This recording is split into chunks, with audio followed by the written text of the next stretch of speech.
So Randy, when the cotton is finished in the field, it goes through the gin and then it ends up here, right? Yes.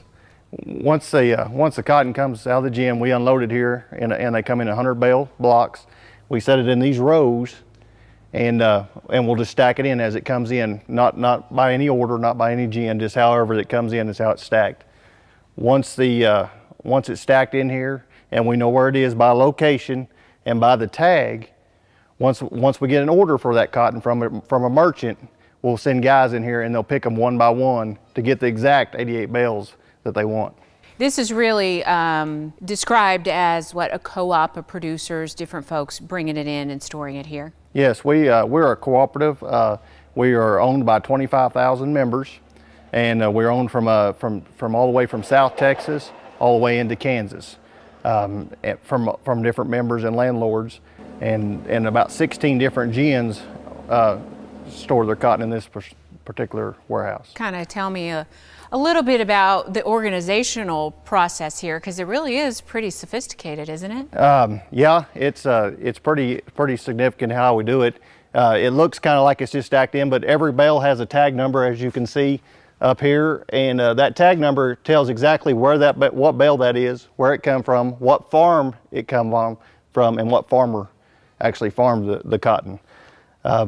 That's how it will be. That's how that tag will stay with that bale forever until it goes through a mill, whether it's in domestic or exported.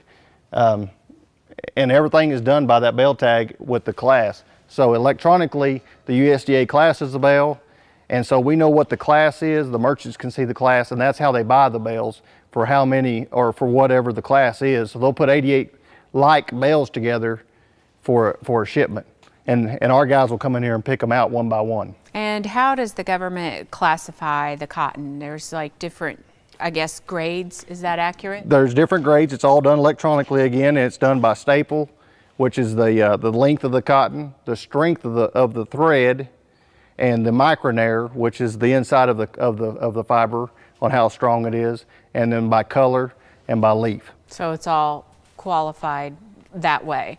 And then what happens? How's it sold? I mean, how is it basically packaged, and what happens next when it's sent out of here? It's either sold through our marketing pool or through on what we call the seam, which is an online marketing. A producer, if he still owns the cotton, he can have his gin put it up for sale. They put the grades up and how many bales they have, and merchants will be able to go on to the online, just like you go on your computer, and they can buy cotton by the grades of the cotton. And then your folks come in here and tell me how they fill the order. They come in here, they send us a shipping order, they tell us exactly which 88 bales they want, and then they come in here, and our guys will actually come in here with their machines, and they'll go down these aisles, and they'll pick whichever bale it is specifically. So they'll go to 88 specific bales for one shipping order. We have 52 buildings on this plant. Virtually every building could hold one of the bales for that shipping order. Okay. And the bales, is this called a bale here? Yeah, this is a bale here. One individual unit is a bale? Yeah, one individual unit. They weigh 500 pounds. Okay, and they go all over the world? They'll go all over the world, mostly from this region. They'll either go to Dallas, to LA, on to China, or they'll go down to Houston and leave to go to Turkey or Central America. When they're stored here, they're stored in this specific bale. The cotton doesn't get all mixed together like it would, say, for wheat. No, it stays in this. Once it goes to the gin, it stays in this bale forever until it's made into fabric. It'll keep that tag number. So if they're in China, they can tell where that bale came from. They know that it come from Altus, Oklahoma.